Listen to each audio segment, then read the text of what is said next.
Bueno, 16 minutos pasaron de las 7 de la tarde y aquí estamos. Sí, Martín, decime. Espero que Claudia siga ahí, pero no sé ya. Claudia sigue ahí, la licenciada Claudia Clevermacher.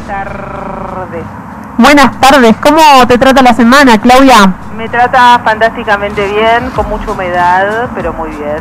Muy bien, qué bueno.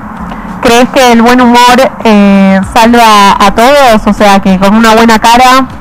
Creo que aporta salud, sin duda alguna. Muy bien, buenísimo. Claudia, hoy nos vas a hablar de un tema muy interesante, que es la bulimia y la anorexia, ¿no es cierto?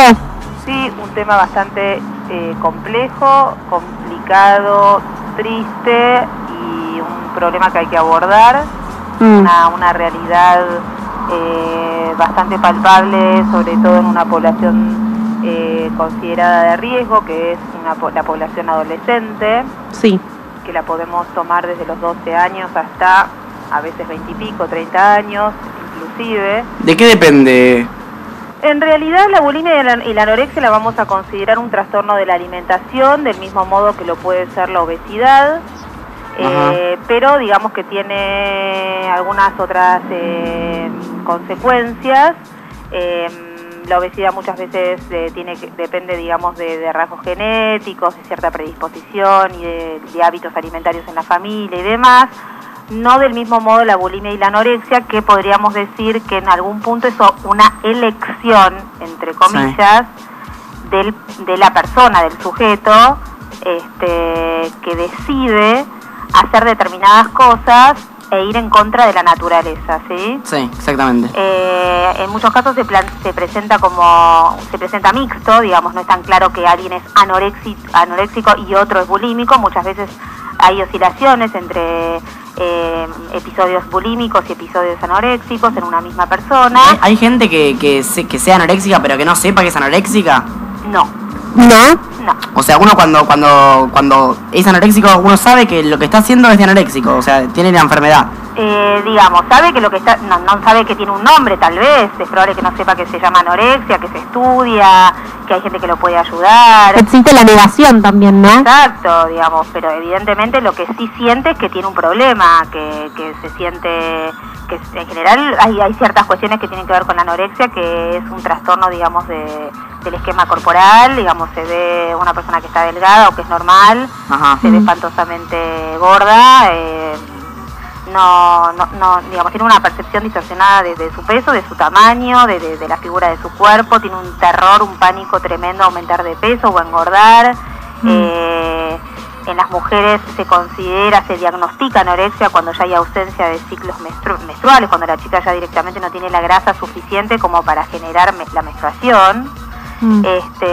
Hay caída de pelo, hay ablandamiento de los dientes, hay cambios en el calcio, produce osteoporosis, finalmente hay un peso anormalmente bajo porque, digamos, hay síntomas de inanición, la persona deja de comer o come una amiguita, mastica una sacarina.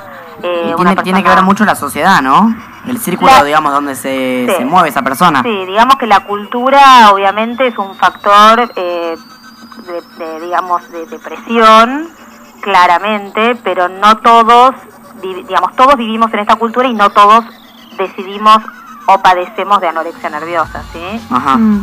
Digamos que también tiene que haber una cierta estructura de personalidad subyacente como para que una persona con la misma educación y viviendo en el mismo país y en el mismo contexto histórico y con las mismas presiones culturales y demás y sociales, una persona sea anoréxica y la otra no.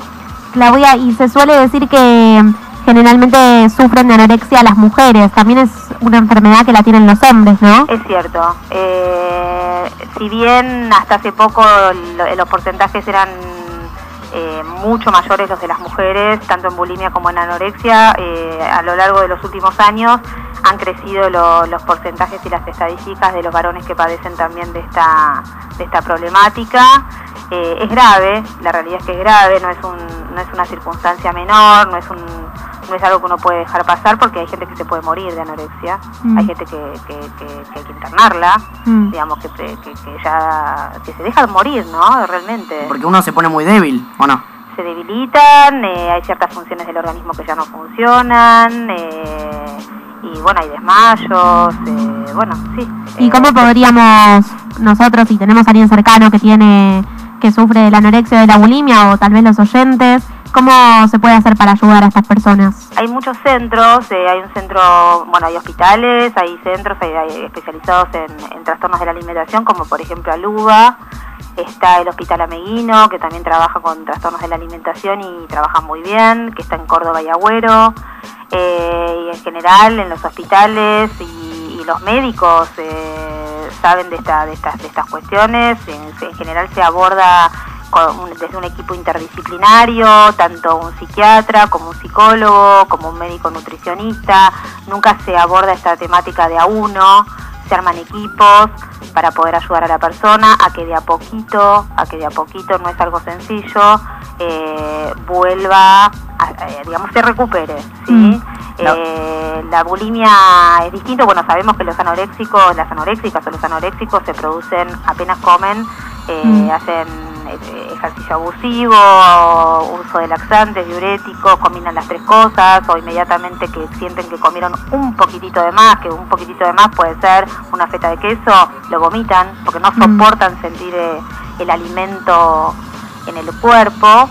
Digamos, distinto a la bulimia, que lo que tiene la bulimia, a diferencia del anoréxico, es que tiene como episodios recurrentes de atracones de comida, pero de una cantidad enorme de comida en muy poquito tiempo. Esto es siempre escondidas, nunca delante de la gente. El bulímico hace esto y a continuación, de que es como un episodio así de mucha locura, de comer, de llenar un agujero existencial negro enorme, sí. Puedes comer lo que una persona come a lo mejor en 5 días, y después inmediatamente la culpa se apodera de esta persona y va directamente y se autoinduce un vómito, ¿no? Sí, y Claudia, te cuento que acá un oyente nos está preguntando algo, pero también lo pueden hacer todos los oyentes que nos estén escuchando al 4775-8615 o al 4773-6182, 4773-6182, o nos pueden escribir en el Facebook, que es www.facebook.com/ponerlesal. Cualquier consulta que le quieras hacer a la licenciada Claudia Kledermacher, psicóloga. Nos está hablando acerca de la bulimia y la anorexia y de los trastornos alimentarios. ¿Cuáles son las razones? Le cuento la pregunta que le hace el oyente. Dale. Bueno, María Latorre pregunta: ¿cómo hacemos para que la persona tome conciencia de que tiene una enfermedad y acepte ayuda?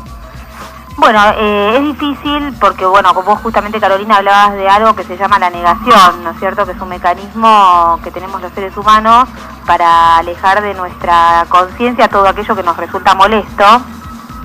Y sí, es difícil. Lo indicado en estos casos es apelar a una persona de responsabilidad.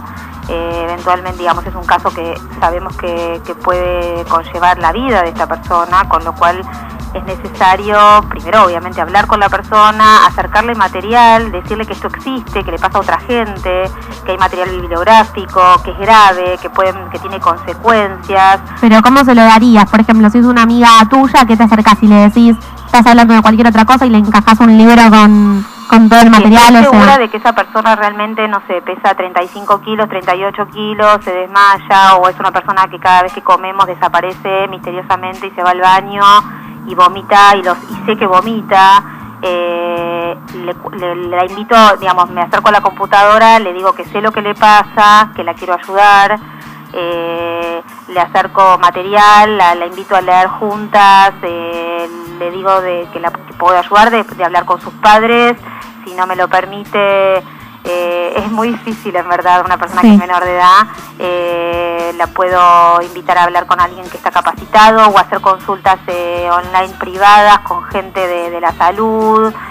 La realidad es que la anorexia realmente es muy, muy grave. La bulimia muchas veces pasa más desapercibido porque en general mantienen un peso estable a consecuencia de todas estas cuestiones, digamos, de vómitos, atracones y comida. Digamos, la bulímica ingesta más. Claro, porque a diferencia de la anorexia, los que tienen bulimia ingieren alimentos. Claro, eso no quiere decir que no tiene consecuencias. No, obviamente. Eso puede producir grandes úlceras, digamos. Daña el estómago, ¿no es cierto? El estómago, de los ácidos que en la boca, bueno, la descalcificación en los dientes, bueno, un montón de cosas, las uñas, bueno, pelo, todo, lo igual. Sí, las mismas consecuencias, digamos, pero sin pérdida de peso. Puede no haber pérdida de peso, pero hay inflamación de las glándulas parótidas, puede haber rupturas vasculares en la cara y también en los ojos, puede haber irritación crónica de la garganta, puede haber fatiga, dolores musculares, puede haber pérdida de piezas dentales extrañas y también hay oscilaciones extrañas de peso, de 5 o 10 kilos, 7 kilos, para arriba, para abajo.